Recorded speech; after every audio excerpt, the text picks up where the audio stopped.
A paz do Senhor Jesus. Hoje nós estamos com a lição de número 6. Nós vamos falar sobre usando a fé diante dos confrontos. E nessa lição, uma das coisas mais fortes que eu aprendi é: aquilo que você faz pelas outras pessoas, Deus fará por você. Então vamos lá para o objetivo dessa lição. O primeiro objetivo é ensinar que o Senhor tem métodos peculiares de agir. Sempre o Senhor Deus tem os seus métodos peculiares de agir, que às vezes é tão peculiar que a gente nem acredita. Por exemplo, no caso de Jonas, se eu te contasse, cara, eu fui na praia, quando penso que não, um peixão vomitou um homem, você ia falar que eu tô doido. Mas é um método que Deus tem de agir. Se eu falar, cara, eu fui no monte, quando penso que não, tinha um monte de profeta e cai um fogo e consumiu um carneiro, talvez você não acreditaria, porque Deus ele tem um método peculiar de agir e a fé não se explica. E o segundo ponto que nós vamos falar nessa lição é mostrar que a misericórdia divina sempre nos socorre. Então, no momento mais difícil da sua vida, o Senhor sempre vai entrar com socorro. Ele sempre vai te socorrer no momento de angústia. E o terceiro objetivo dessa lição é apresentar que Deus responde com fogo. Então, Deus também responde com fogo. Então, vamos lá para a introdução. Diante de crise que assola o mundo, muitos cristãos não têm conseguido superá-las de forma bíblica e inteligente. Nessa lição veremos que o profeta Elias encontrou sua força em Deus para triunfar sobre os problemas da vida. Então, no momento mais difícil das nossas vidas, quando nós não temos forças, nós devemos encontrar força em Deus. Ele pode te socorrer, independente da sua situação, independente da montanha que estiver sobre a sua vida. O Senhor Deus, Ele vai lhe enviar o socorro, porque Ele é o socorro bem presente no momento da angústia. Então vamos lá, o ponto 1, Elias e suas provações. Então o profeta Elias, ele passa por muitas provações. Deus levanta ele no momento que havia muita idolatria. Então, no momento de muita idolatria, que o rei Acaz era rei de Israel e Jezabel, que era rainha, mas também ela era sacerdotisa de Baal e Aserá. Então, o povo de Israel havia se corrompido, havia muita idolatria. E se você pensar, as coisas mais horríveis aconteciam, as pessoas ofereciam seus filhos como sacrifício a Baal e também a Aserá. Então Deus levanta o profeta Elias nesse momento de idolatria, que a nação estava perdida e sem rumo. Então, no momento de idolatria que um país está se corrompendo, sempre o Senhor Deus vai levantar os seus profetas com muito poder e autoridade. Então vamos lá. Ponto 1, tópico 1, um método da chamada divina. Com a morte do rei Salomão, Israel se divide em dois reinos, o reino norte e o reino sul. E no século XIX a.C., o reino do norte era governado pelo rei Acabe e a rainha Jezabel, que introduziram Israel um contexto turbulento de idolatria e paganismo. Então Elias é chamado de Deus para ser o porta-voz e recebe a responsabilidade de lembrar os israelitas que era povo eleito e que pertencia ao Senhor. Então, como eu já falei, nesse momento conturbado que o rei Acabe era o rei da região norte de Israel, o povo começa a adorar a Baal e Deus levanta o profeta Elias. Então vamos lá para o ponto 1, tópico 2. Quando Deus chama, quando a chamada é de Deus, prevalece. Então, quando Deus chama a pessoa, a chamada de Deus sempre vai prevalecer. Porque quando Deus fala uma coisa, ele não é homem para que minta e nem filho do homem para que se arrependa.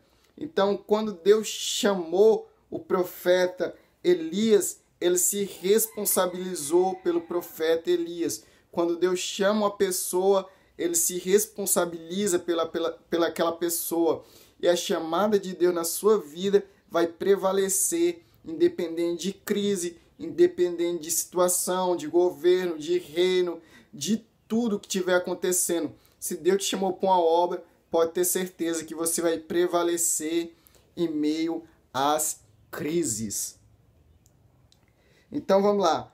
A cada dia a idolatria crescia, a situação piorava no reino do norte, e a seca castigava Samaria, e Jezabel mandava matar os profetas. O caos havia estabelecido. Como profeta poderia exercer seu papel diante de Deus e dos homens se a morte rodava a todo momento. Independentemente da situação, os profetas estavam sendo mortos, mas Deus tinha uma chamada na vida de Elias e ele prevaleceu no meio da crise. Ele falou que não ia cair chuva enquanto ele não falasse para cair chuva, e Deus responsabilizou pela palavra do profeta Elias. Então vamos lá, o ponto 1, tópico 3. Os métodos peculiares de Deus. Após profetizar que nem chuva, nem orvalho, nem chuva viria sobre Israel, segundo as palavras, para fugir dos ataques do rei Acabe, Elias é forçado a uma imigração solitária. Ele estabelece junto ao ribeiro de Querite e milagrosamente foi alimentado por corvos. Então ele pegou e falou que não ia cair chuva nem orvalho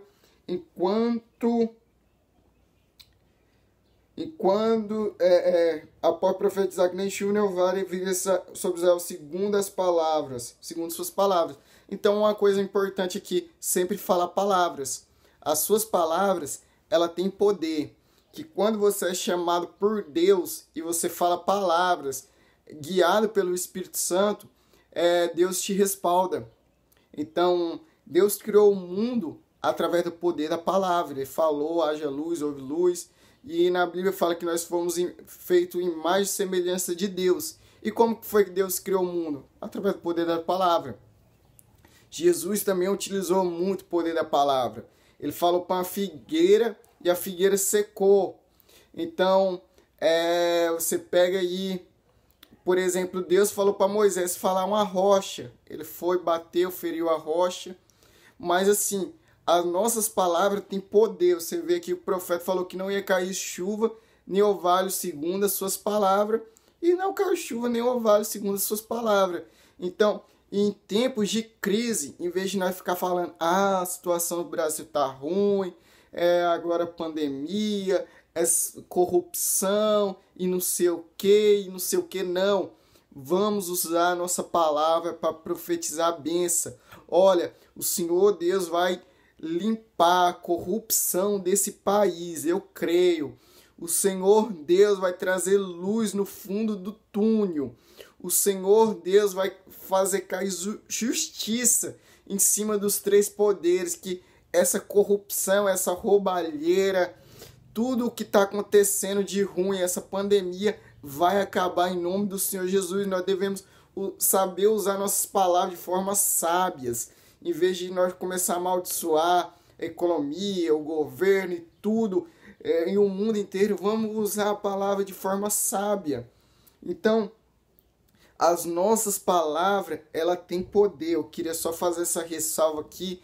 Você vê a autoridade da palavra de um profeta. Ele falou que não ia cair chuva, e o Senhor Deus respaldou a palavra de Elias e não caiu chuva. Ele foge para o ribeiro de...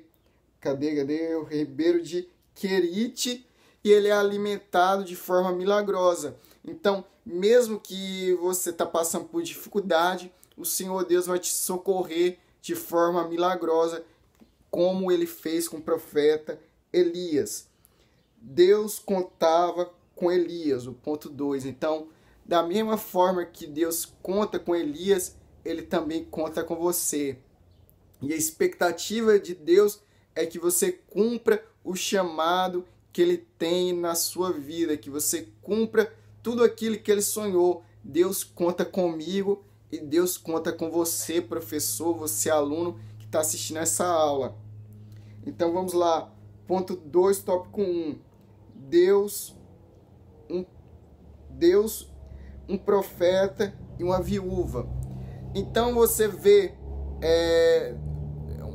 Deus usa uma viúva para alimentar o profeta Elias. Então a viúva estava à beira da morte, ela só tinha lá recurso para fazer uma comida para ela e o filho dela, e ambos iam morrer de fome. Mas Deus envia o profeta Elias, e aqui tem uma coisa peculiar. Deus ele poderia ter levantado um fazendeiro, um empresário, uma pessoa de poder, mas ele levanta uma pessoa que só tinha recurso para fazer uma comida, e depois de comer, depois ia acabar tudo, ia morrer de fome. Então, talvez você ache assim, mas mas Deus não foi injusto pedir uma coisa que a mulher só tinha um alimento para ela, o filho dela. Não, através do profeta Elias, Deus alimentou aquela mulher. Ela passou todo um momento de crise, e através daquela mulher Deus alimentou o profeta. Então aquela mulher utilizou o que ela tinha para abençoar o profeta, e por amor ao profeta Deus abençoou aquela viúva por demonstração da fé dela. Então aquilo que ela fez acontecer pelo profeta, que foi alimentar, Deus fez com que aquilo que ela usou, que foi alimentar o profeta, Deus alimentou a viúva. Então aquilo que você faz acontecer pelas pessoas,